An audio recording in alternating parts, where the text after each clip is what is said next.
In this video, I'll be reviewing the PolarBear CNC. So it's kind of a cool little project, right? It looks like a polar bear here. It's got a rotating base, and then it's running a core XZ motion. So it uses both this motor and this motor up here to run it left and right, up and down. Okay? Kind of cool. You can put all sorts of stuff on here. I guess you can 3D print. It looks like when I was building it that there's room for like wires to go up here, but it doesn't actually match any slip rings, so I don't really understand how that's supposed to work. You can put a mill on there. I don't know. It says burn. I don't really get like how that's supposed to work. Like you can put a laser diode on here and it would work well enough. It says you can draw. I don't really know. Like we'll see it in action here. See how it works. And then imagine you can put whatever you want on it, right? So the idea here is we're gonna put a clay extruder on this thing and make bases and stuff. We thought it'd be really cool to use this rotating base and the Z limit for that. Okay, so it's got a little video here, right? Showing how it works. Okay. It does this for a while. Shows it in action. Oh, I guess this is a soldering iron burning thing. So dots, doing traces, doing what's Meet that the called? polar bear. Lathe, fourth axis milling, lathe milling. Okay. All right, kind of cool. Axis. So it'll give you a couple examples of everything it can do, right? Z-axis on these machines milling, is mostly cutting, slower engraving, than the other directions. Foil cutting, yeah. Also, they I don't think it have could a do that rotary just axis. Rotary axis. Yeah, I don't know. A rotary axis. It's kind of a cool idea, right? Also, see, it makes showing different possible things to on find it. ways to use CNC And capabilities it looks pretty with solid unusual here. tools. I don't know if I would call it very solid. We'll see it in action in a A second stippling here. art, using a Like, soldering this looks iron as alright. a wood burning tool. Like whatever they have going on here, the base. We'll also talk about their bill of materials and their instructions, because there's a lot to be desired there. Okay. Right, milling, all sorts of fun stuff. Okay. Open source. It is open source. I mean, I don't know. How are you define open source? So, like, if you only give half the instructions, like, can you really call it open source? Right? If you don't know how to. So, yeah, you can download the bill of materials. You can download most of the 3D models. Get the components? Yeah, that's about right. Print the models? Yeah, that's true. Assemble it? Yeah. And then you have it. Okay, there's a big issue. Lots of big issues I have with assemble it. Yep, it is unique. Yep. 3D printable? Yeah, this base here. So there's no instructions on how to make this base, which is annoying. Like, this has these 3 holes, right? These 3 holes, it does not give any information on. And these bearings right here in the blue, like, they want $20 per bearing for the ones they chose, but you can use little bit bigger ones for like $5 a bearing prime. So you get them in 2 days. You don't have to wait a month like we did for these ones. Let's see, what else? Oh, the motors that they have for these are underpowered to run a Z-axis with all this weight and stuff. This is all a mess right here. That wasn't very fun to deal with. I thought the tensioner was really cool right here. We'll show that in a little bit. And let's see, the up and down wasn't that great. Okay. So what do we got here? New function in a minute? Kinda, yeah. There's some wire management to be desired. It doesn't show any of the pictures here, like any of the wires, because they like tucked them. I don't think they even have wires on this, because I don't see wires coming from that end stop here. Polar cam? Huh. Okay. Haven't seen that before. No links to it. Okay. Haven't used it yet. Sure. Okay, support the polar bear. Maybe. Guess I'm doing a shout out to it. Alright. So, let's see. They got all this information, right? Then we go to their GitHub. And Let's see. I'll open the bill of materials in a new one. Open up exploded views, STL, images. Okay, so just remember we have bill of materials, docs/exploded views, STLs, and images. Okay, those are our only 4 folders. Okay, and then it's got this.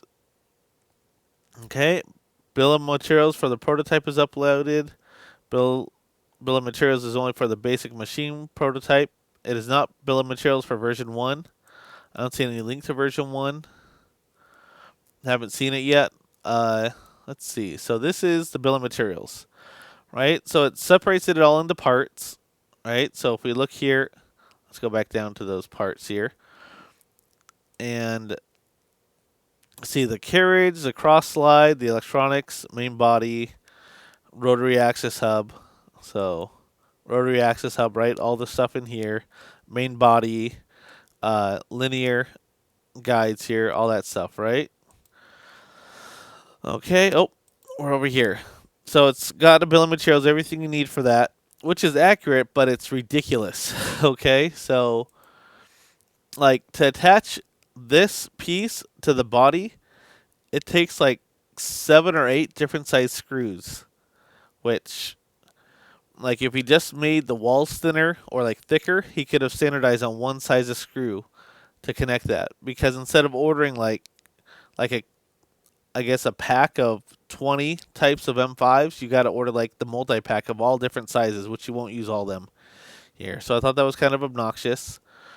Uh, and then yeah, these long screws, these short screws, like I don't know, there's all sorts of random sizes, which was annoying.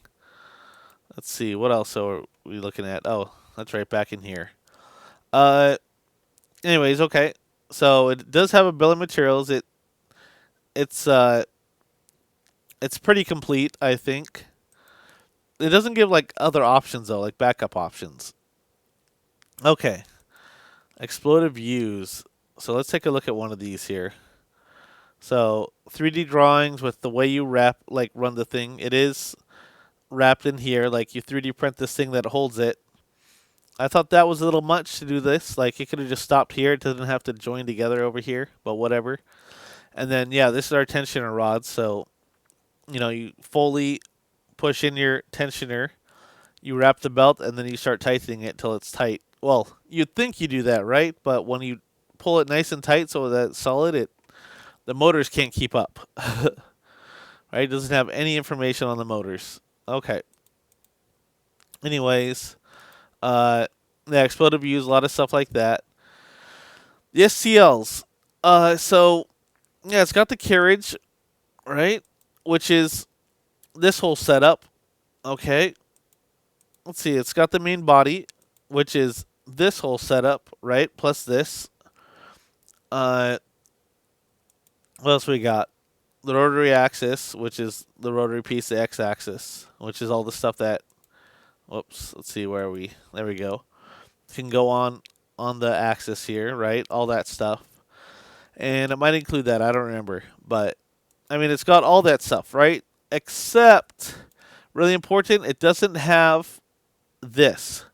It doesn't have how to cut your plate or anything like that, right? So even if you take like a compass and you measure out your compass, set in the middle, and draw it out, and then draw out the circle, like doesn't have any of that information, which was kind of a bummer.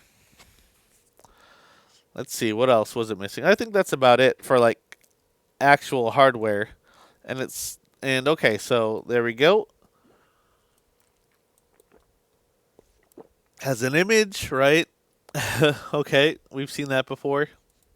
Okay, so let's take a look at this again. It's got the bill of materials. We saw that. Docs says exploded views, STLs, and images.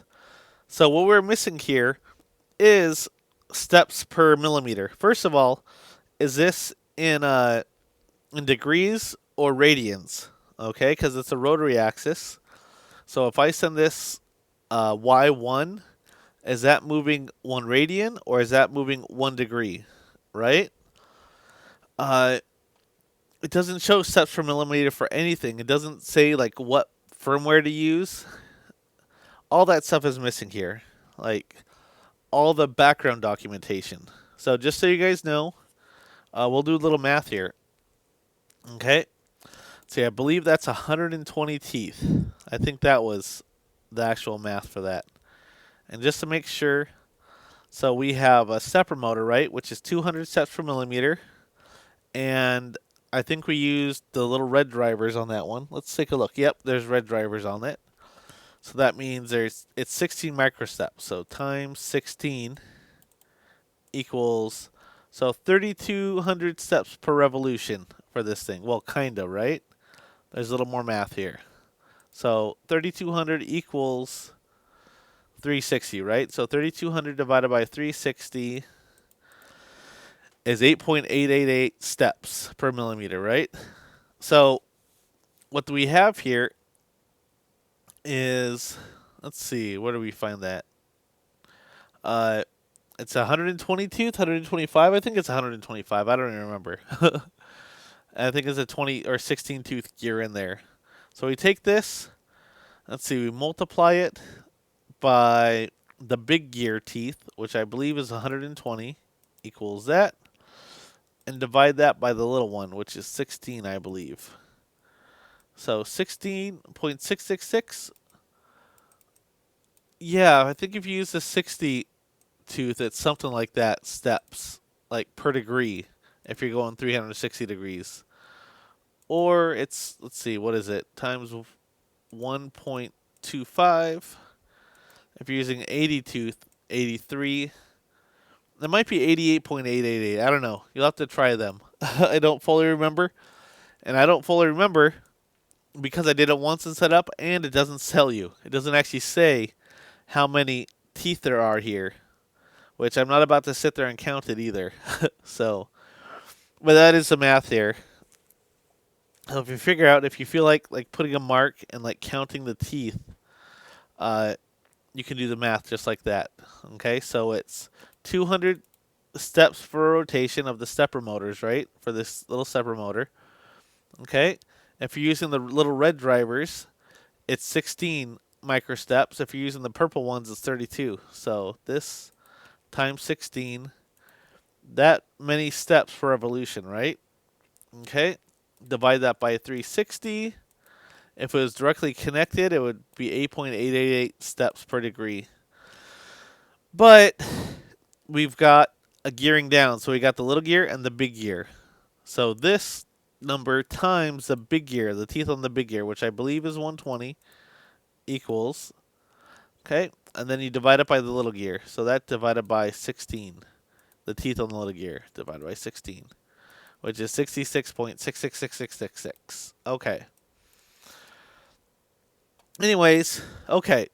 That's one of the issues I have. Another one of the issues I have. Let's see, what else are we looking at here? So yeah, it's missing that. Uh, yeah, I don't know. That's about it, right? So some important parts is missing. You know where to actually put these holes here for mounting it to this thing. This thing's also like randomly super deep. It doesn't connect to any slip rings. So if you want to put a heated bed on this, like I don't know, make sure you guys know what slip rings are. Let's go over here. Oh yeah, these are bearings right here that come in a 4-pack, the 1610, the 6010-2RS. So it asks for 50 by 80 by 10 millimeter bearings, which are about $20 a piece. This one is 4 pieces for $21 prime, so you don't have to wait a bunch of time. So yeah, it still fits. It sits a little tall, but that's okay for this thing. Okay, what are we looking for? Let's see, let's go back here. Let's see what we're thinking. Okay, totally lost my thought. It'll come back to me. Okay. Yeah. Anyways, I'll eventually remember. Okay. So, yeah, have had a couple issues. That was one of them. The bill of materials, like the weird things that it has included here, right? Bearings, no way to figure out where to put the holes here. Okay, so let's see what's next here. Yeah, this is all that was there, so it's missing a ton of info. Uh, let's go back to the main GitHub here. Okay, doesn't have links to anything except for donating to the guy, which is all right. Okay, let's take a look at this thing. Let's see. So here it is. It's all built, right? It's got a base that we guessed, right? Uh, I loaded a pen in it on the pen holder. One issue I have is the pen doesn't go up and down very nicely. Let's see, it's a wobbly, right? I guess you could tighten it inside here, but when we tightened it, the stepper motors wouldn't move nicely, so it didn't go together like super nicely. It's got end stops, end stops. The wires are everywhere because it doesn't really include like any wire management. Let's see what else is going on here. Oh yeah, it's got the little eyes. I thought that was cool, but as it moves, the eyes leave it. Okay, so let's play around with this thing. So I've got all the settings already set up for this thing to work. Well, I think I do anyways. Let's see. So if I put, let's grab a pen. Let's see, if I put a mark here and a mark here, and I do 360 on the Y, it should return to wherever it was. Let's see. Let's get that one. That one. There we go. Okay. Let's try to do this. So if I mark this here, okay, and I put my pen on this point of view right there. Let's see. So let's go Y. Well, let's go. Okay, that's right. It's Marlin. So you actually have to type in G1, no, G0, Y0.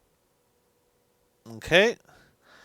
So it's at 0. So G0, Y360. See where it ends up. Okay, cool. So then, yeah, it is 88.88888 steps per millimeter to get that. Okay, so it comes back. That's good. Let's set it back to 0. So G0Y0. Okay. It might be relative instead of uh oh. Oh. Let's see, what did I type? I typed in Y O. I want Y0. Okay, there it goes. It's going back. Cool. All right. So what we have here is I went to Inkscape. I designed a little Eevee, right? And I polarized it using their polar tools, which work pretty well. Uh, I really like the polar tools, and so I guess I'll show you them real fast. Where are the polar? Here they are. Oh, you can get to it from his GitHub. Uh, you can reassign labels, and so let's say you built this thing, right? And you just use like standard Gerbil firmware. Well, standard Gerbil firmware doesn't support Core XZ. It supports Core XY. So you could actually make this X and Y, right? And have the rotation Z. That's how we initially set this up, but we needed the fourth axis, the extruder axis. So we used Marlin firmware, which I'm not a fan of personally. I don't like 3D printer firmware.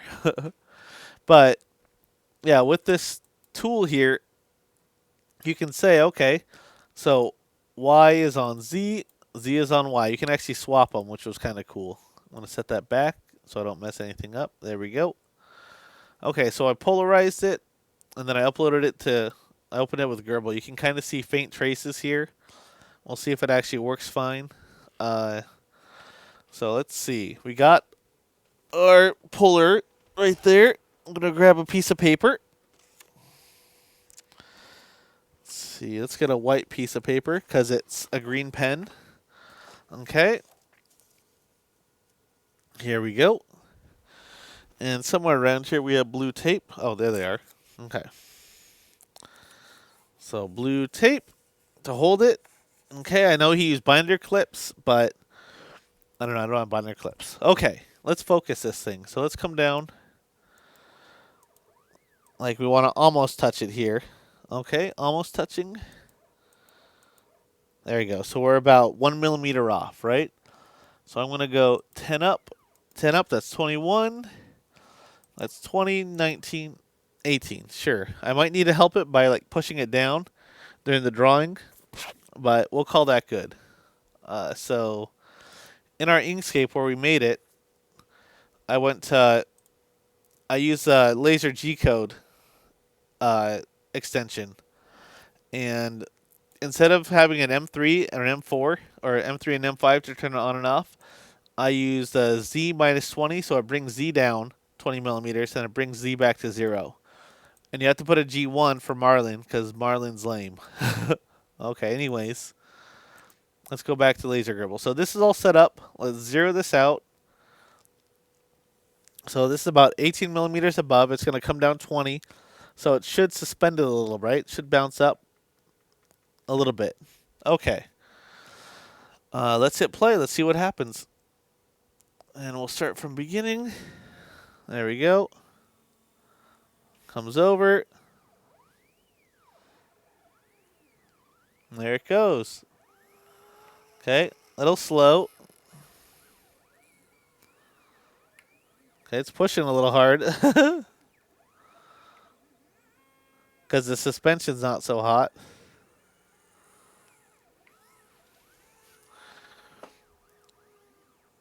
Okay.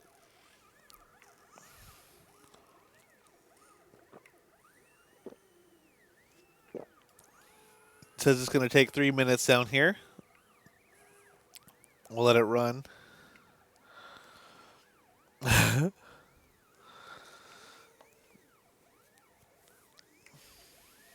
you can see it making the feet. I don't know, it's doing alright drawing.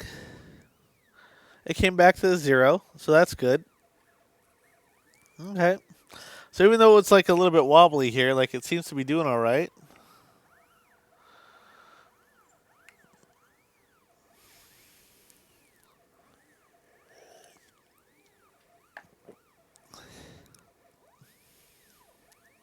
Alright.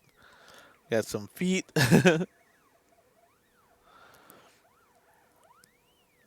See if we can get an overhead view. Yep, there it goes. Okay. See the whole thing in action in my head. Alright, kind of slow. So the reason I have it going so slow is when I make it go fast, it skips steps. It loses steps on it. And so I sort of had to make it slow. Yeah, you can see the eyes, like, way off the actual bear.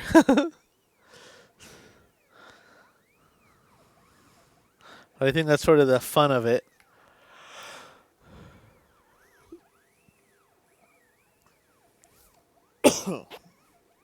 Well, oh, I see. It's not quite on. Like, it's not following it perfectly, but the pen has a little bit of wobble in the holder. It has this insert for, like, little pens, and then it has this screw right here for the big pens. Like, oh, whoops. There we go. Okay. And it's got that screw right there to hold the pen in, but it's got such a little piece on the side here. Like, if it was, like, way bigger, it would actually hold it flat, probably.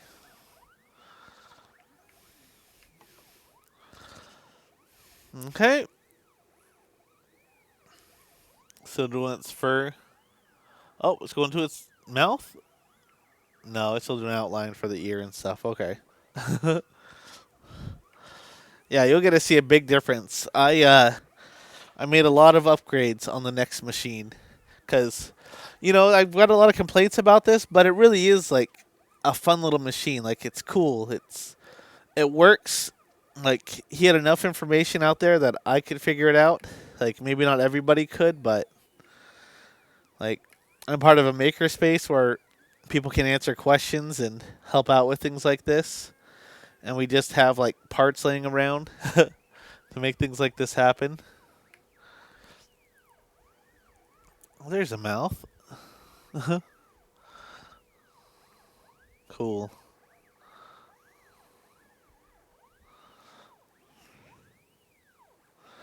So there's issues right here. That's not supposed to be a circle, I don't think. Let's take a look at the Inkscape. So that would be, Let's see. So that's his. That's the upper ear. This is the side ear. Yeah, if you look down here, because the center's a little bit off, like it's centered on the x-axis, but the way it's designed, it doesn't actually center it along the y-axis. So there's no real way to get that to work right. So yeah, there's a little weird thing with the ear there. Let's see, there's Gerbil. Uh-huh.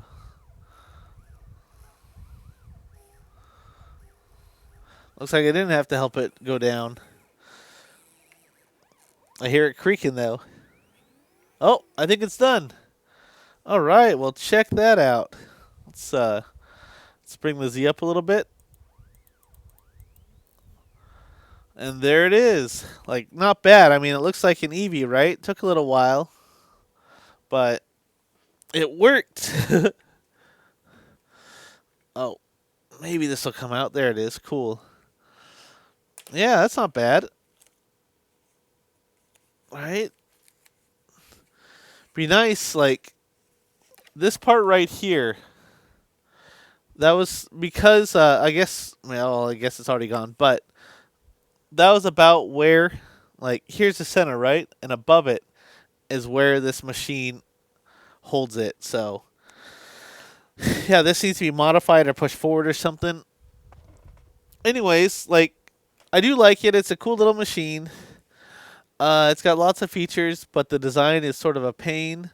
I don't like the wheels going along extrusion. I never liked that. Thought that was corny. But I mean, all 3D printers do that. Well, not all, but the entry level 3D printers do that. Otherwise, yeah, it's a fun little machine. It was a cool build. I wish the documentation was like more thorough. I wish there was like tutorials on like how to build it, like video tutorials or something. Maybe. I mean, I'm in a position to make one, but I really don't want to make this again or help with this again, because it's tedious. Anyways, next video I'll show you guys my version of this and all the upgrades I made. Thanks for watching.